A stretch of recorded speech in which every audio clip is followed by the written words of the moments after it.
Welcome, if this is your first time watching Who Remembers, the series where we discuss and break down my thoughts on games that are at least 10 years old or older. Some we are revisiting and some we are playing for the first time. I'll try to keep it mostly spoiler free by avoiding any major plot points. So let's get started. It is not an understatement to say I was obsessed with Sonic when I was a kid. The Sega Genesis was handed down to me as my first console, and Sonic 2 was the first game I remember playing. I was so obsessed with Sonic that I would draw Sonic, Tails, and Knuckles when I couldn't play the game. For the longest time, I thought the only Sonic games were on the Sega Genesis. But little did I know there was games on the 32X, Sega CD, and Sega Saturn, outside of the Sega Dreamcast because it wasn't out yet. Anyways, my stepdad at the time had what was known as the Tower of Power. This monstrosity was the Sega Genesis with the 32X and the Sega CD stacked on top of each other. It's one of the most ridiculous things in gaming history. Which brings us to today's video, Sonic CD. The first time I saw this beautiful box art, I was mesmerized. I had to have it. My mind was blown. Everything about it seemed so futuristic and just cool. My 8-year-old brain had so many questions and needed answers. So let's start from the beginning with the development of Sonic CD. Sonic CD was developed and published by Sega, first releasing in September 1993. Naoto Oshima started development shortly after Sonic 1. He formed his own development team in Japan. You can really feel the inspiration of Back to the Future. The music, the vibe, the aesthetic. It was really cool and almost had this cyberpunk vibe to it. Now, I've never played the Japanese version, but I've always loved the soundtrack. Spencer Nelson composed the North American version. Definitely one of the funkiest Sonic soundtracks.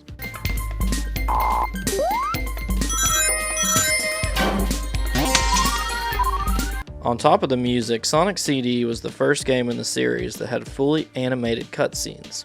They did an excellent job with these animations, and it really added some depth to a pretty shallow storyline. All of this combined made Sonic CD the best-selling Sega CD game of all time, with over 1 million copies sold. And that about wraps it up for the development side. So now, let's get into the story of Sonic CD. Oh, that Dr. Eggman is at it again. He's taken full control of Little Planet, home of the Time Stones. There are 7 mystical gemstones that have the ability to control time. Little Planet also only appears once a year, and Mr. Eggman has taken control. The story is pretty straightforward. Sonic must destroy the robot transporters, rescue Amy Rose from Metal Sonic. Dr. Eggman basically created a robot clone of Sonic called Metal Sonic. It's pretty badass if you ask me. This was a great addition to the game, providing a rival outside of Dr. Eggman. A little variety goes a long way in a series that traditionally features a lot of the same characters. Ultimately, Sonic must find all 7 Time Stones and defeat Dr. Eggman. And that's basically it for the story. So let's get into the main attraction, the gameplay.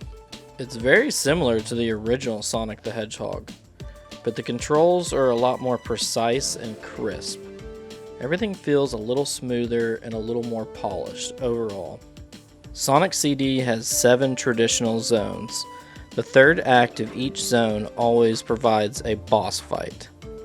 Sonic still has his 3 major abilities, the spin attack, spin dash, and the super peel out. Rings through each zone provide Sonic with a layer of health, so as long as you have some rings on you, you're good. You also have the item boxes that provide different advantages for the players and power-ups. And you also have the star post, which are normally placed about halfway through each zone, providing a checkpoint for the player.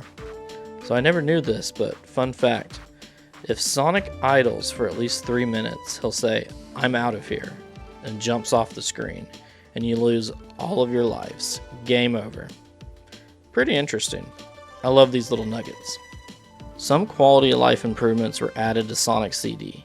like being the first in the series to allow the player to save their game by providing up to 4 save files.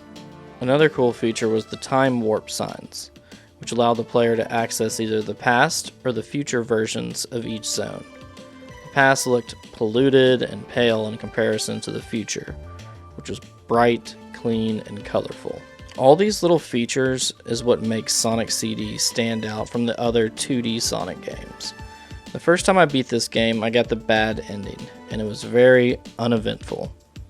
My next playthrough, I finished each zone with at least 50 rings, allowing me the opportunity to enter the giant gold ring and collect one of the 7 time stones.